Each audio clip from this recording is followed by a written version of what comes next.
now if you go to that top node where it tells you 3D and you open that up, you see now there is a docs folder, and if I click on docs, now I can attach any PDF file and view it inside the viewer.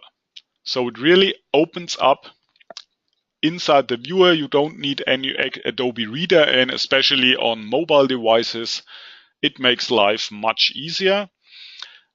You might remember, if I go back to the 3D model, we are still able to support any link to external documents like our line list. So if I click on line list, the Excel file opens up, so that opens an extra piece of software.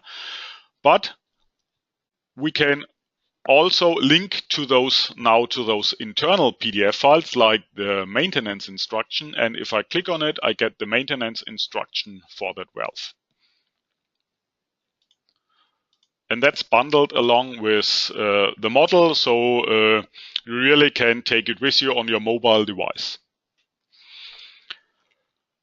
Okay, so another thing I want to show you is also available in the previous version was our isometrics. So with SmartPlant isometrics with an SHA file, we can directly link from the 3D model to the isometric, and also in the isometric we have those hyperlinks that brings us right back into the model to that object I've clicked on.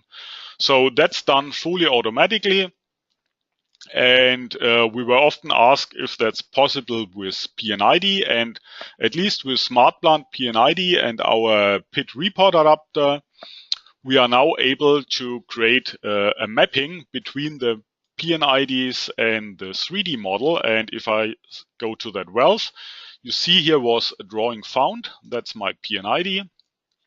And if I click on it, now the PNID was opened up. And also here, for those elements that are mapped, I just click on that pump and it brings me to the pump in my 3D model. And the configuration, I was always asked, let me go to here, settings, and that's how the configuration looks. And it's not too complicated. You just tell the system, this attribute from PNID has to match that attribute from 3D in order to create the link. And I've did it for equipment and inline components. So very easy job. Once you have that definition file, the linking then is done automatically by the system.